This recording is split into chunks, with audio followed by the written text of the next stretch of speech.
the most important thing to understand here, first of all, is how many calories do I actually need for fat loss? So the idea here is we need to understand what is our target calorie amount that we want to have on a daily average basis.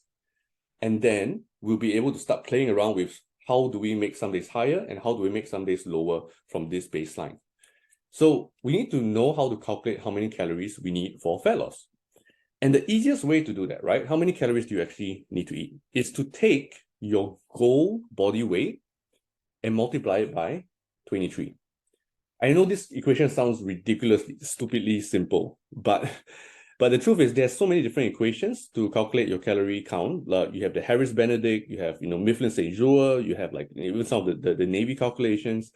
But the truth is that all of these are just best guesses, and they generally regress back to the same types of numbers, around the same, for the same weight, roughly you're going to eat around that same starting point. And so what I've realized is that, after looking at all the data, when we regress it down to this equation, you just take what is the weight that you want to achieve, and you multiply it by 23, okay? So what is the goal body weight exactly? Okay, again, it's the weight that you want to achieve. So let's say if you are 80 kilos and you want to, you want to achieve 60 kilos, you want to lose 20 kilos, you just take 60 kilos and multiply it by 23. Okay, so it's really, really simple in that sense.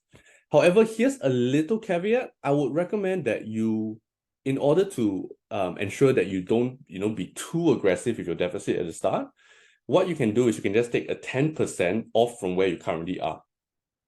Okay, so there's a starting guide, 10% off from where you currently are, and then use that and multiply that by 23. So another example is if you are 100 kilos, then you might use 90 kilos and multiply that by 23. So why do we use a goal body weight? The main reason why we use a goal body weight is because it's simple. Like pretty much it's simple. It's easy to choose. It's very simple for you to choose, and it makes things so much easier. So how do you decide on the goal body weight? As I mentioned already, I would suggest taking 10% off and then just going from there. Different people at different starting points can probably tolerate different levels of deficit. So let's say if you had a lot of excess fat to lose, you could probably get away with a much bigger deficit than you think. And it will actually be very motivating at the start if you start seeing a lot of weight go down.